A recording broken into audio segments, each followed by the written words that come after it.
the final death doom to everything.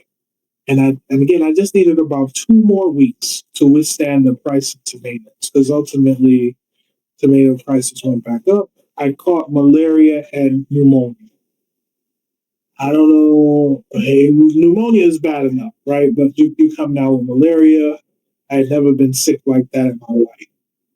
I just noticed one day there was like I was feeling achy, and then like my breathing was a little off, and I was like wear these t-shirts, and it's like at the end of the day, it felt like I was taking a shower in those t-shirts. That's how much I was sweating. I was like, I can't go to that hospital where Monday died in because of the bad service he was receiving there. I had to go out there and curse out some doctors. Like, why is this man he just literally laid there for 10 days with an oxygen mask, no treatment. And they were trying to give me a hard time, and I had to be a little bit of an asshole there. If I go to that hospital and they see me, I'm going to die. So I had to stay in the house. I had the worst headache, the worst headache I've ever had in my life. It was all day. I wasn't eating. I was just laying in bed with the lights off. The headache was so bad and it's constant. I thought I was losing my mind. Um, I would get moments of reprieve, maybe about 15 to 30-minute window in that day where the headache would not go away, but it would just subside. And or I could put on my clothes real quick, go to the pharmacy, pick up medication, come back home, take the medication, go back down before the headache. I did that for about a week. I thought it was just my blood pressure going up, but once I got the blood pressure down, and I was like, no, this is something else. And then I was able to diagnose that it was because of because of my temperature and because of my breathing that it was possibly Nairobi. Mind you, again, there's a drought, so this place is very dusty. We're just breathing dust all day. So I was like, this is pneumonia. Got the antibiotics, pneumonia, again, and back. Ultimately, because of the aches, I figured that it was also malaria. So after about a week of that, going back and forth, I finally got where the headaches went, and that was the worst. The sweats went away, the breathing got better, but I was still very weak after the incident. I would go out to the farm. There were actually incidents at the farm because of the drought. This is in the Maasai area of Kenya. Maasai's are pastoralists. And these pastoralists, they have large herds, 50, 100, 1,000 heads of cattle, goats, sheep, things like that. And they only graze. They don't feed these cows. They do 100% grazing. So you have this dry area, desert looking area, and the only oasis in the middle of that is by those springs and your farm. Those are the only green areas. So they love their animals more than human beings. And the minute you turn your back, they're gonna let their animals run into. So there was ongoing dispute, even where I'm having a dispute with the chief. I tell him, like, hey, what's going on? You can't do this. You gotta tell your people I'm doing this, but they still did it anyway. And tensions were running high. So by the time I got back on my feet from being sick, I would go to the farm and then I'd be so weak and I'm like, these people ran down on me today. I can't even fight them because I'm so weak. So at that point, I said, this is a lot. This is too much. And I got to get out of here. So I left the farm to everyone, to the farmers, because remember, we had these 3-month contracts. So I was like, well, at this rate, you just work the farm, you keep the farm because these were leased lands.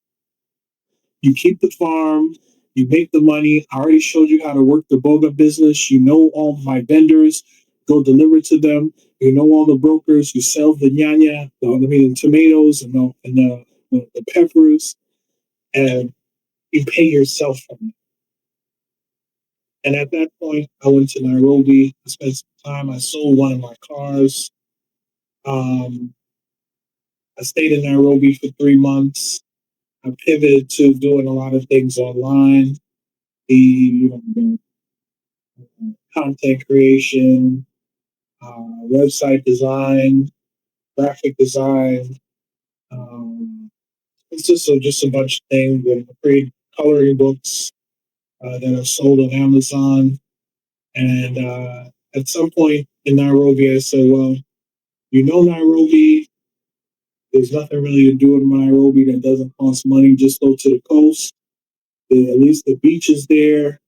The quality of life is a little better. People are nicer. The cost of living is lower. Just see what you can do in the coast. So now I'm in the coastal area of Kenya in the city of Mombasa. I've been here for about 5 months, and that's where I am. And the goal is to always get back to farming. I still have the 9 acres in Rumble. I just have to dig a well there.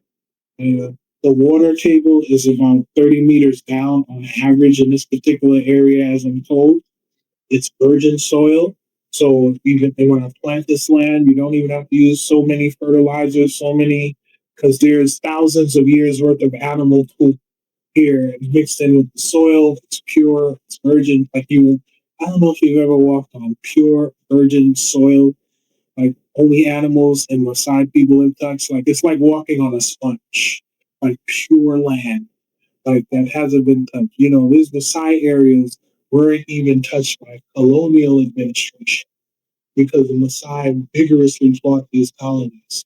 So their land is pure.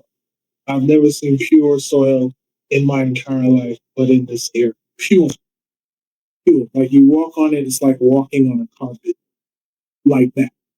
Not grass, it's just bare soil. So yeah, the goal is to go back and do farming at some point because, as I saw, by me, it's easy. If you have food in Kenya, it will be sold. It's just that a lot of people don't have the resources to grow food, one, and two, no part of the local food supply system is subsidized. So it's 100% entrepreneurial. The farmers either win or they fail. But either way, the government subsidizes no part of it. So Kenyans basically have to pray that someone has the entrepreneurial spirit to grow food and make some money. Otherwise, the food system is totally dependent on chance. And as I was telling you before in our conversation, that there are violent swings in the cost of food. So like tomatoes can go up to like $100 per crate one day, and I heard like a month ago that they were $3 a crate. That's how violent the swings are. That's because again, there's no mechanism to stabilize those prices because it's not subsidized on any level. And again, the delivery system fully dependent on the Kenyan people, and there's not a lot of people with the means that are able to do that. So you're going to see a lot of food prices, a lot of things, and Kenya has a lot of potential when it comes to food. And that's pretty much where I am right now.